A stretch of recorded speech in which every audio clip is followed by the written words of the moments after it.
আসসালামু আলাইকুম, আমি জহির আহমেদ চৌধুরী। আজকের এই টিউটোরিয়ালে আপনাদের সবাইকে জানাচ্ছি স্বাগতম।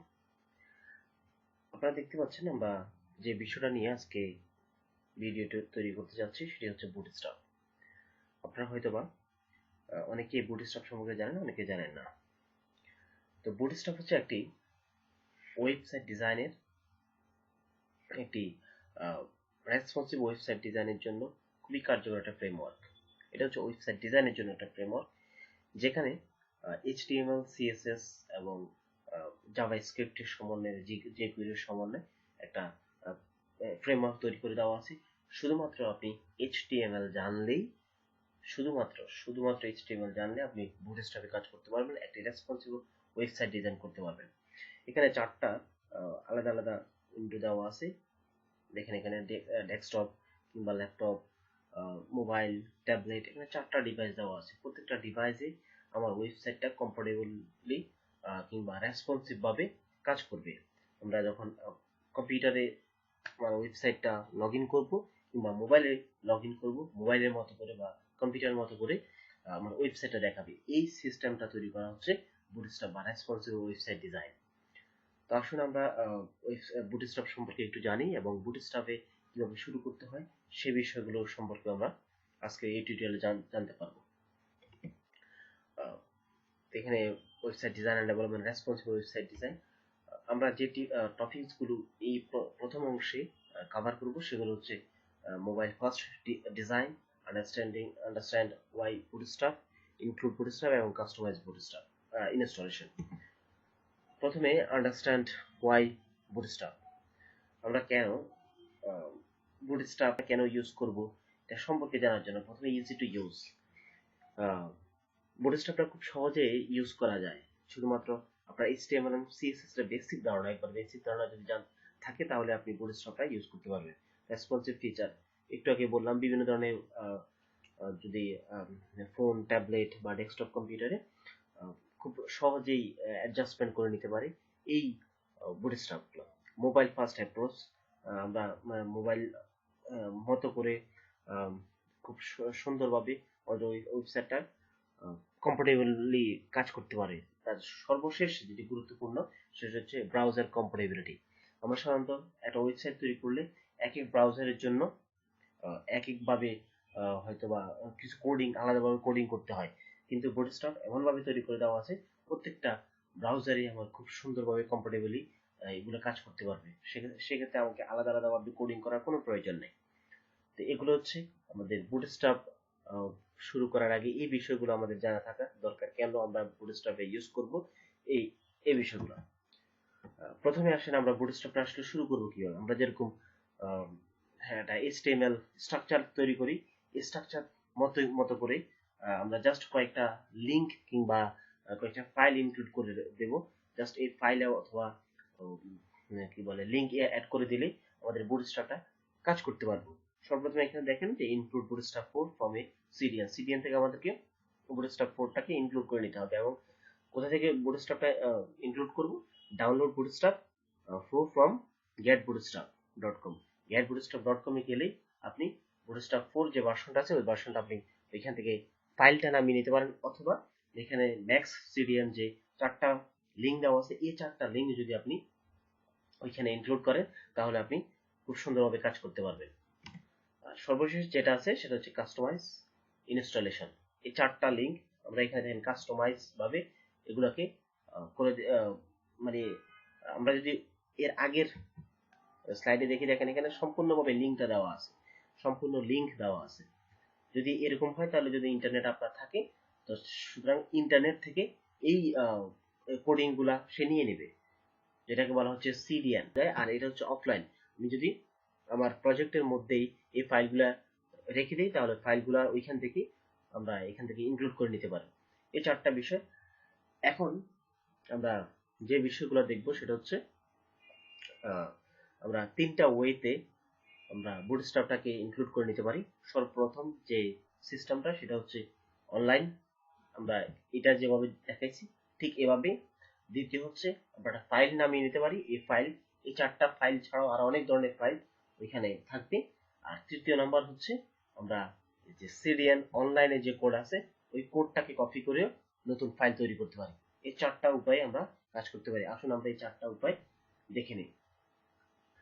দেখেন সর্বপ্রথম যে বিষয়টা সেটা হচ্ছে এই getbootstrap.com। আমি বলেছিলাম সর্বপ্রথম যে getbootstrap.com এ যদি আমরা যাই তাহলে এখান থেকে আমরা ওই ফাইলগুলো ডাউনলোড করে নিতে পারবো। এখানে দেখেন ভার্সন 4.4, যদি আমরা 4.4 যাই তাহলে দেখেন কারেন্টলি ভার্সন 4.4.1।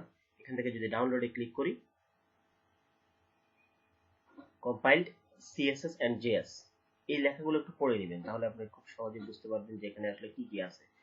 তো এখান থেকে আমরা যদি ডাউনলোডে ক্লিক করি, এখানে শুধুমাত্র স্পেসিফিকলি আমাদের যে ফাইলগুলো দরকার ওই ফাইলগুলো দেওয়া আছে। আর এখানে সোর্স ফাইল সম্পূর্ণ। এছাড়াও আমরা যদি আরো ডিপলি কাজ করতে যাই তাহলেও search file, JavaScript documentation file, ওখানে অনেক ধরনের ফাইল এখানে আছে। যদি এটা ডাউনলোড করতে চান তাহলে এটা ডাউনলোড করতে পারেন, অথবা স্পেসিফিকলি ভাবে ডাউনলোড করতে চাইলে এটা ডাউনলোড করতে পারি। আমরা ডাউনলোডে ক্লিক করলে ডাউনলোড হয়ে যাবে। এখানে দেখেন 714 কেবির একটা ফাইল ডাউনলোড হয়ে যাবে। দেন এখান থেকে এটা যদি আমরা ক্লিক করে এখান থেকে এক্সট্রাক্ট টু, পুরো ফাইলটা এক্সট্রাক্ট করলাম। ডিসপ্লে ফাইল ইন এক্সপ্লোরার, নতুন একটা ফাইলে আমাদের এখানে দেখেন এই দুইটা ফোল্ডার রয়েছে, একটা হচ্ছে সিএসএস ফোল্ডার, আর সিএসএস ফোল্ডারের মধ্যে অনেক ধরনের ফাইল আছে। তারপর হচ্ছে জেএস ফাইল। এখন আমাদের রাখতে হবে কোনগুলো, আমরা কোনগুলো নিয়ে কাজ করব। এখান থেকে যদি আমরা জাস্ট দুইটা ফাইল আমরা ইনক্লুড করলেই হবে। একটা হচ্ছে bootstrap.min.css এবং এখান থেকে জেএস থেকে bootstrap.min.js, এই দুইটা ফাইল আমাকে ইনক্লুড করলেই হবে। আসুন আমরা এই দুইটা ফাইল ইনক্লুড করে আমরা কাজ করি। আমরা এখানেই কাজটা করি। এখানে নতুন একটা ফাইল যদি আমরা ক্রিয়েট করি, ফাইল এখান থেকে index.html। এখন এই ফাইলগুলো যদি আমি সাবলাইম টেক্সট ওপেন করি এবং সাবলাইম টেক্সটে ফাইলগুলো রাখি, ওকে, এখানে index.html ফাইলটা চলে আসছে। এখন আমি আগে html এর একটা স্ট্রাকচার তৈরি করে ফেলি। html এর স্ট্রাকচার তৈরি হয়ে গেল।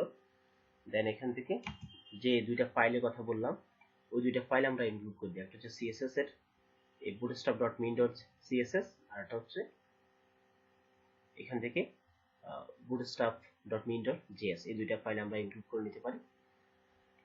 ওকে, আসুন প্রথমে লিংক, পুরো স্ট্রাকচারটা তৈরি হয়ে গেল। এখান থেকে সিএসএস এর মধ্যে ফাইলের নামটা কি, bootstrap.min.css, আর একটা ফাইলের কথা বলেছিলাম সেটা হচ্ছে js ফাইল স্ক্রিপ্ট। এখান থেকে যদি src সোর্সটা কি হবে, js/bootstrap.min.js, এই দুইটা ফাইল। ওকে, এখন দেখেন আমরা এই দুইটা লিংক অ্যাড করে ফেলেছি। এখন যদি আমরা একটু চেষ্টা করে দেখি যে আমরা আসলে কতটুকু কার্যকরী ভাবে কাজ করতে পেরেছি। এখান থেকে যদি আমি hello world লেখাটা লিখে যদি আমি সেভ করি, ফাইল থেকে সেভ, এখান থেকে যদি আমি ব্রাউজারে ওপেন করি, দেখেন hello world লেখাটা দেখাচ্ছে। এখন আমি বুঝবো কিভাবে যে আমাদের বুটস্ট্র্যাপটা কাজ করছে। আমি যদি এই দুইটা লিংক তুলে দেই, কাট, দেন সেভ এবং রিফ্রেশ, দেখেন এটা হচ্ছে নরমাল HTML এর h1। আর যখন আমরা এই দুইটা ফাইল ইনক্লুড করে দিলাম তখন এটার স্ট্রাকচার চেঞ্জ হয়ে গেল। তার মানে আমাদের বুটস্ট্র্যাপটা কাজ করেছে। মানে এই একটা ওয়ে আছে যেটার মাধ্যমে আমরা বুটস্ট্র্যাপটা কাজ করাতে পারি। আর আরেকটা ওয়ে আমি দেখিয়েছিলাম সেটা হচ্ছে বলেছিলাম সেটা হচ্ছে CDN। বুটস্ট্র্যাপ যখন আমরা যাব ওয়েবসাইটে, সরাসরি আমরা হোম পেজে যাই, এখান থেকে দেখেন এখানে CDN নামে একটা অপশন আছে। এখান থেকে বুটস্ট্র্যাপ CDN এ যদি যাই তাহলে এখানে তিনটা লিংক দেওয়া আছে। প্রথম লিংক, এই লিংকটা আমরা কপি করলাম, এই লিংকটা কপি পেস্ট করলাম। এরপর হচ্ছে bootstrap.min.js এই ফাইলটা, min.js এই ফাইলটা কপি করলাম, min.js এই ফাইলটা কপি করলাম। এই দুইটা কাজ করছে কিনা ফাইল থেকে সেভ থেকে এখানে যদি আমি রিফ্রেশ দিই তাহলে দেখেন এটা কাজ করছে। একটু লোড নিচ্ছে, লোড নিয়ে কাজ করছে, একটু সেই লোড নিয়ে কাজ করছে, তার মানে এটা কাজ করছে এখান থেকে। ওকে, এই দুইটি ওয়ে আছে। আর লাস্ট আরেকটি ওয়ে আছে, সেটা হচ্ছে আমরা জাস্ট কোডগুলা, এখানে যে কোডটা আছে ওই কোডটাকে নিয়েও কাজ করতে পারি। এখান থেকে এটা কপি করে যে আমি এখানে কোডটা রাখি, ইউআরএলটা রাখি, দেখেন এখানে একটা কোড, অনেকগুলা কোড চলে আসছে। এই কোডগুলা কপি করে আমরা কাজ করতে পারি। এটা কিভাবে, সেটা হচ্ছে আমরা নতুন ফাইল তৈরি করতে পারি।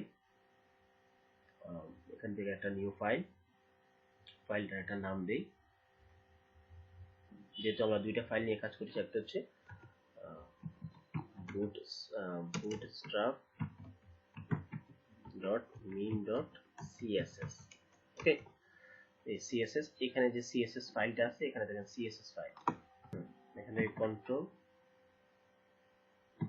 কপি করলাম, দেন এখান থেকে পেস্ট, এখান থেকে ফাইল সেভ। এখন এখানে পুরো লাইনগুলো দেখা যাচ্ছে না, এই জন্য আমাদেরকে ভিউ থেকে যদি আমরা ওয়ার্ড রেফ ক্লিক করি তাহলে আমাদেরকে ফাইলগুলো দেখাবে, সম্পূর্ণ কোডিংটা দেখাবে। দেখেন বিশাল কোডিং, এই কোডগুলো এখানে চলে আসছে। এখন এখান থেকে ফাইল সেভ। আর একটা ফাইল ছিল, সেটা হচ্ছে নতুন ফাইল তৈরি করি, একই ফাইল, জাস্ট ওইটা হচ্ছে জেএস ফাইল। এটা কি হবে, এই ফাইলই জাস্ট এটা হবে জেএস ফাইল। ওকে, এখন এটা আমরা এখান থেকে সিডিএম থেকে যে জেএস ফাইলটা bootstrap.min.js এটা যদি নেই, দেখেন এখানে চলে আসছে। ডাবল ক্লিক করে দেন কপি